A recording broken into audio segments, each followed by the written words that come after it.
শুধু একটাই কথা বলি, तेरा साथ पैसा है, तेरा साथ गहना है, तेरा साथ बंगलो है, तेरा साथ नरेंद्र मोदी है, तेरा साथ अमित शाह है, तेरा साथ चीफ मिनिस्टर है, तेरा साथ ईडी है, तेरा साथ सीबीआई है, तेरा साथ।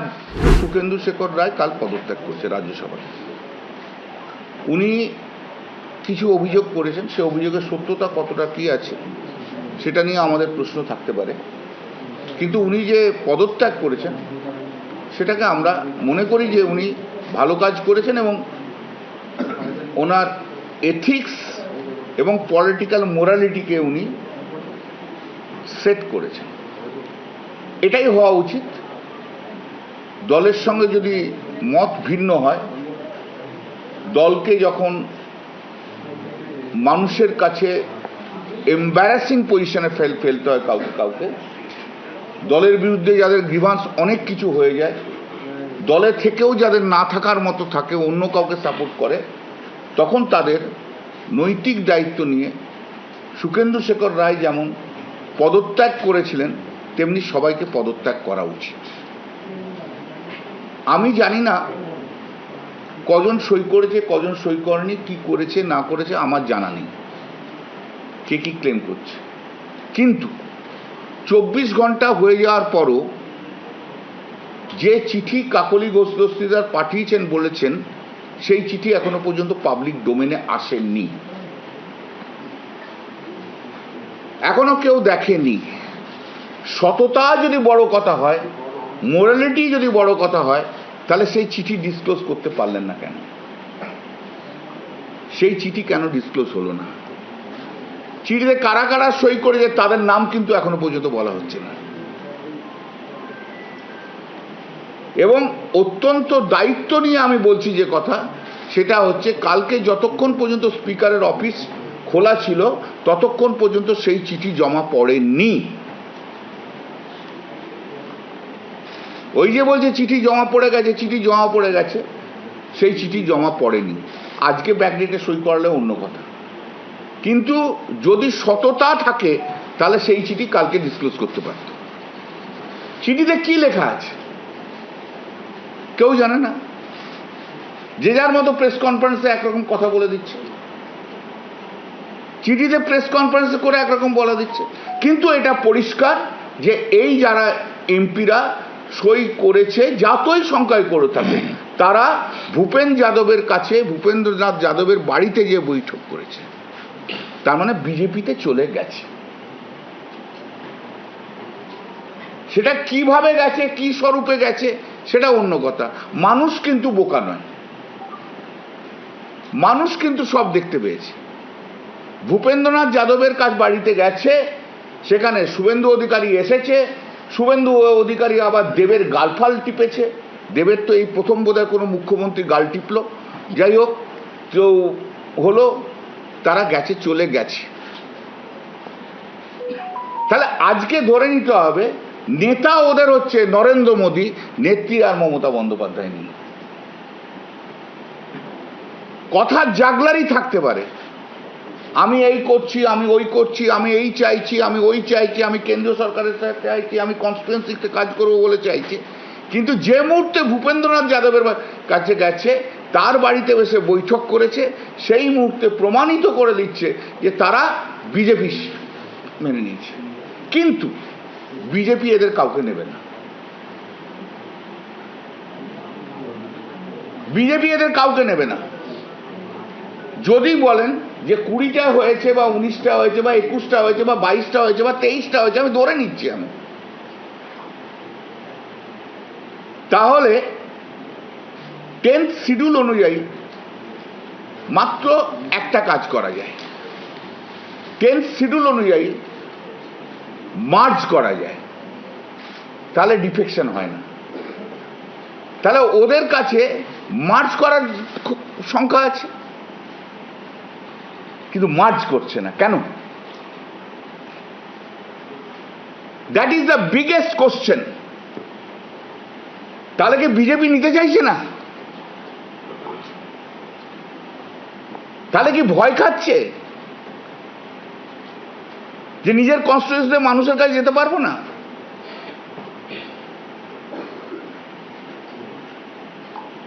তাহলে কি আবু তাহের আর কি নাম যেন, খলিলুর রহমান ভয় খাচ্ছে? তোমার নেতা পাল্টে গেছে, তোমার নেতা আবু তাহের, খলিলুর রহমান, তোমার নেতা কিন্তু নরেন্দ্র মোদী। আমি এই প্রত্যেককে বলবো, প্লিজ দয়া করে কনস্টিটিউয়েন্সিতে যান,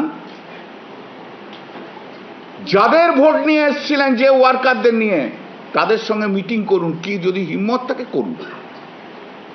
আবার মিটিং করার সময় গেরুয়া লোকদের নিয়ে মিটিং করবেন না কিন্তু। এখন আমি দেখতে পাচ্ছি যে প্রেস কনফারেন্সে যা যা এসছে তাতে প্রত্যেকের নাকি অনেক অভিযোগ ছিল। সেই অভিযোগগুলো কখন আপনারা জানিয়েছেন? কাকে জানিয়েছেন? আমরা অস্বীকার করছি। যদি অভিযোগ জানিয়ে থাকেন তাহলে এক চিঠির কপি দিন, যদি অভিযোগ থাকে তাহলে মেল করুন, মেলের কপি দিন। দিদি যতবার এসছে ততবার মমতা দিদি সবাইকার সঙ্গে বসেছে, তখন এই মহিলা এমপি গুলো দিদি কি সুন্দর তোমার শাড়ি বলেছে, কি সুন্দর তোমার শাড়ির পাড় বলেছে, কিন্তু কোনোদিন কোনো অভিযোগ জানায়নি। দিদি তুমি কি কাজ করছো বলছে। এই এমপি গুলো, এই এমপিরা 4 মের আগে, 29শে মে, 23শে মের আগে নিজস্ব নির্বাচনী জায়গায়, কিন্তু কোনোদিন কোনো অভিযোগ জানায়নি। দিদি তুমি কি কাজ করছো বলছে। এই এমপি গুলো, এই এমপিরা 4 মের আগে, 29শে মে, 23শে মের আগে নিজস্ব নির্বাচনী জায়গায় মিটিং করতে করতে বলেছে মমতা বন্দ্যোপাধ্যায় এত কাজ করেছে। বলেছে কি বলেন? তাহলে আপনি যদি বিশ্বাস করেন যে মমতা বন্দ্যোপাধ্যায় কাজ করেনি, তাহলে নির্বাচনী প্রচারে যে কেন বললেন যে মমতা বন্দ্যোপাধ্যায় কাজ করে? মমতা বন্দ্যোপাধ্যায় আপনাকে ফোর্স করেন, কেন বললেন? একটার পর একটা বক্তৃতা তারা শুধু মমতা বন্দ্যোপাধ্যায় প্রেস করে গেছে, আর অভিষেক বন্দ্যোপাধ্যায় প্রেস করে গেছে। তাহলে অভিযোগ যদি অভিষেক বন্দ্যোপাধ্যায় এবং মমতা বন্দ্যোপাধ্যায়ের বিরুদ্ধে থাকে, তাহলে আপনারা কেন পাবলিক মিটিংয়ে যেয়ে তাদের নামে প্রশংসা করলেন? আপনারাই তো অভিষেক বন্দ্যোপাধ্যায়কে যুবরাজ বানিয়েছেন, আপনারাই তো বারবার বলেছেন আমাদের সেনাপতি, আপনারাই তো মানুষকে বলে দিয়েছেন অভিষেক হচ্ছে আমাদের সেনাপতি, আপনারাই তো যে বলেছেন ভাই। আজকে কি করে তারা, আপনারা যেহেতু 4 মে ক্ষমতায় নেই তাই জন্য। আসলে এরা সবাই 15 বছর ধরে মুখ্যমন্ত্রীর সঙ্গে থাকা অভ্যাস হয়ে গেছে বলে আজও মুখ্যমন্ত্রীর সঙ্গে থাকতে চাইছে। পাওয়ার ছাড়া এরা থাকতে পারবে না, পাওয়ার চাই, প্রতি মুহূর্তে পাওয়ার চাই, পাওয়ার ছাড়া কিছু থাকতে পারা যাবে না। আর আবার আমি বলেছি বিজেপি এদের নেবে না, কারণ বিজেপি এদের সবাইকে খুব ভালো করেছেন, আমার চেয়ে ভালো করেছেন। সব রিপোর্ট এদের কাছে আছে, কে নারদায় ঘুষ খেয়েছে, কেউ সিন্ডিকেট করে ঘুষ খেয়েছে, কে সমুদ্রে যে কি করেছে সব জানে, সব জানে। কারণ বিজেপি কলঙ্কিত লোকেদের নেবে না, জেনে রাখুন। তাই জন্য বিজেপি পাচ্ছে না।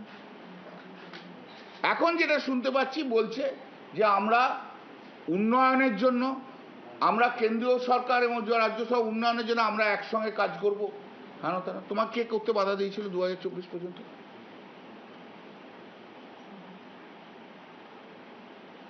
তোমরা যখন, এরা যখন স্পিচ দিয়েছে, অনেক স্পিচ দিয়েছে, একবারও কি বলেছে we are interested to implement the central scheme? বলেছে? ওরা কি একবারও কেন্দ্রীয় সরকারের কোনো প্রকল্প ওরা প্রশংসা করেছে? যদি বলে না পার্টিতে থেকে ওটা করা যায় না, তাহলে আজকেও পার্টি থেকে ওটা করা যায় না।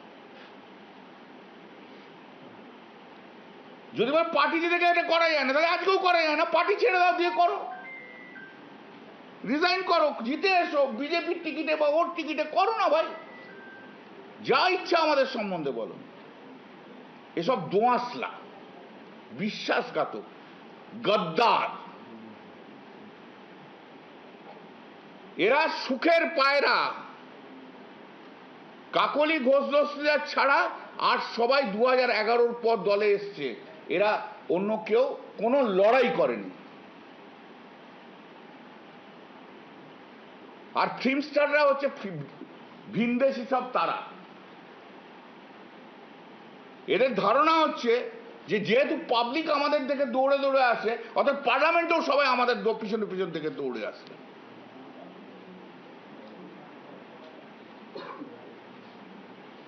কেষ্ট না থাকলে শতাব্দী রায় জিততে পারতো না 2009।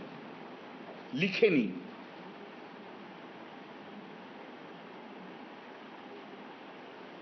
লিখে নি। তো এই যে আজকে যত অভিযোগ, সমস্ত অভিযোগগুলো মিথ্যে কথা।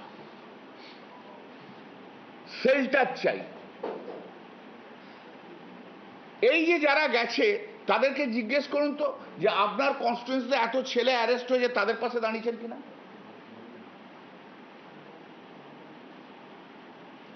তাদের বেল নেওয়ার জন্য চেষ্টা করেছেন কিনা? তাদের যে জিজ্ঞেস করুন তো এত ছেলে ঘর ছাড়া হয়ে রয়েছে, তাদের পাশে গেছেন কিনা? একটা এমপি এদের মধ্যে নিজের কনস্টিটিউয়েন্সিতে ঘোরেনি, একটা।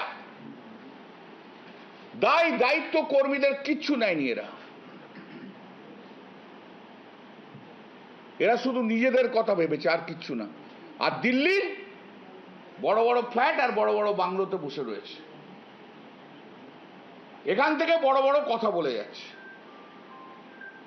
এরা তৃণমূল কংগ্রেসের ওয়ার্কারদের সঙ্গে বিট্রে করেছে। আপনার অভিযোগ 4th মের আগে আছে, ঠিক আছে। 4th মের পর যে ওয়ার্কাররা যারা মার খাচ্ছে, কোনখানে শর্মিলা সরকার যে গেছে এটা আমাকে বলে দিন তো।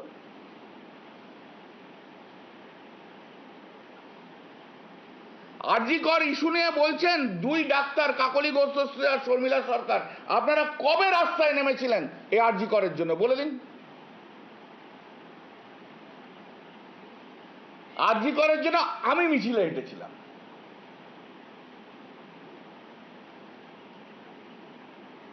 অভয়ার মৃত্যু অত্যন্ত দুঃখের, কিন্তু অভয়ার মৃত্যুকে কাকিমাও পলিটিক্স, ওকে নিয়ে পলিটিক্স করলো, আর আমাদের এখনকার এমপি গুলোও পলিটিক্স করলো। আরজি করের সময় শর্মিলা সরকার আমাকে ফোন করেছিল, দাদা একটু এটা নিয়ে একটু ভাবনা চিন্তা করলে হয় না? আমরা এসো না, তুমি যাও দিদির সঙ্গে কথা বলো। না আমি আরজি করের স্টুডেন্ট। আমরা ভেরি গুড, তুমি যদি রিজলভ করতে পারো করো, এসো দিদির সঙ্গে কথা বলো। না না বাবা দিদির সঙ্গে কথা বলবো না, না না বাবা দিদির সঙ্গে কথা বলবো না। তাহলে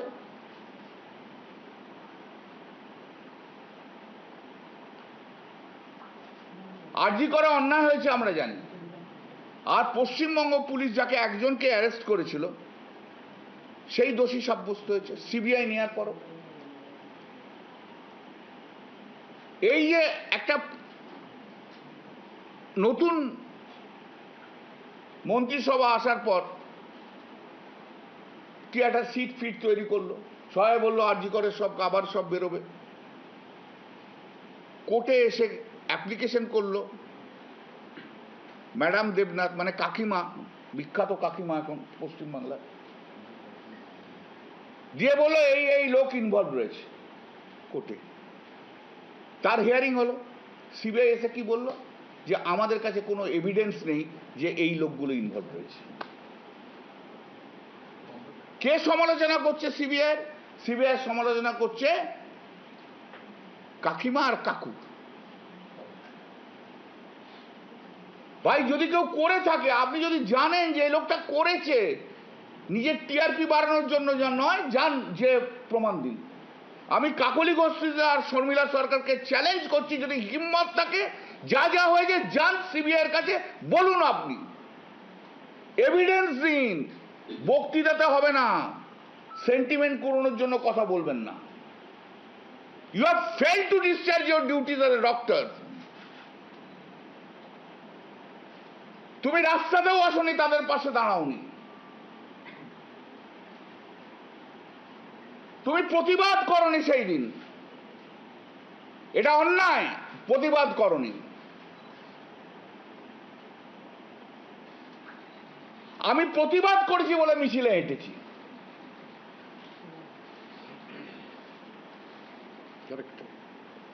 তুমি প্রতিবাদ পর্যন্ত করনি, তুমি রাস্তায় মানুষের সঙ্গে নামনি, তুমি সেদিন বলনি মমতা ব্যানার্জি বিচার চাই। আজকে আরজি কর ইস্যুকে সঙ্গে নিয়ে মানুষের সিম্প্যাথি করানোর জন্য ওনারা এখন ঝাঁপিয়ে পড়েছেন।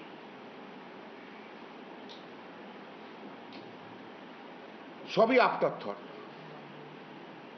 এবং বিজেপি পর্যন্ত সেদিনকে অভয়ের পাশে দাঁড়ায়নি। সেদিনকে যারা এসেছিল অভয়ের মা বাবা অমিত শাহর সঙ্গে দেখা করতে, অমিত শাহ দেখা করেননি।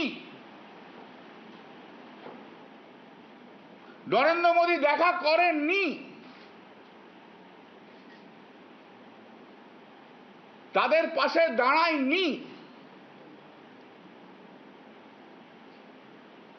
2026 হয়তো অভয়ের মাকে ক্যান্ডিডেট করে জিততে পারে, কিন্তু সেই দিন দাঁড়ায়নি। প্রশ্নটা হচ্ছে সেই দিনের কথা, প্রশ্নটা আজকের কথা নয়। আজকে সেই ঘটনা নিয়ে অনেকে অনেক কিছু বলতে পারে। কাকলি ঘোষ নিজে চিঠি দিয়ে বলেছিল আমি পার্টির সব পোস্ট থেকে রিজাইন করছি। পার্টির দেওয়া পোস্ট তো চিফ হুইপ, সেটাও তো তাহলে রিজাইন করে। চিফ হুইপ অ্যাপয়েন্ট করে পার্টি, পার্লামেন্টারি পোস্ট না।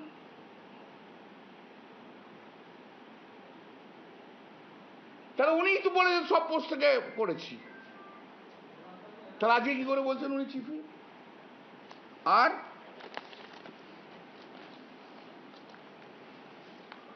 20 মে 2026 চেয়ারপারসন মমতা ব্যানার্জি মাননীয় স্পিকারকে জানিয়ে দিয়েছেন যে Kalyan Banerjee is appointed as chief whip, এবং সেই চিঠি রিসিভড 29 মে 2026।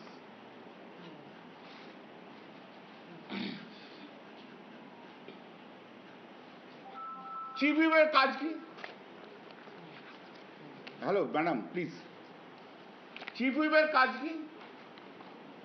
চিফ হুইপের কাজ হচ্ছে পার্লামেন্টের ভেতরে পার্টি যে ডিসিশন নেবে সেটাকে ইমপ্লিমেন্ট করা। চিফ হুইপের আর কোনো কাজ নেই। চিফ হুইপের কাজ যদি পার্লামেন্টে পার্টির ডিসিশনকে ইমপ্লিমেন্ট করা, তাহলে যিনি চিফ হুইপ হিসেবে ক্লেম করছেন সে পার্টির বিরুদ্ধে কি করে কথা বলছে? প্লিজ, তাহলে এনারা কিচ্ছু জানেন না, জানতে হবে। এবং যখন উনি চিফ হুইপ ছিলেন এবং শতাব্দী রায় যখন মানে ডেপুটি স্পিকার, যখন হাউস চলেছে, ডেপুটি লিডার হাউস চলেছে, সেই সময় হাউসে এমন কিছু পরিস্থিতি হয়েছে যে ডিসিশন নিতে হবে। আমি বসে আমি যে বলেছি তোমাদের ডিসিশন কি, আমাদের কাছে কোনো ইনস্ট্রাকশন নেই, অভিষেক তো কিছু বলেনি। এবং কাকলি ঘোষ বারবার বাইরে গিয়ে দৌড়তো অভিষেক কি বলবে তাই জন্য ইমপ্লিমেন্ট করতে। আরে সময় চলে যাচ্ছে ভাই, একটা সেকেন্ডের দাম সেই সময়তে প্রোটেস্ট করার জন্য ভীষণ দামি। তখন আমি এবং মহুয়া নিজেরা ডিসাইড করে কিন্তু আমরা কাজ করেছি, এরা কিন্তু তখন চুপ করে বসেছিল। কাকলি ঘোষ চিফ হুইপ হিসেবে প্রতিবাদ করার জন্য কখনো ওয়েলে দেখা যায়নি।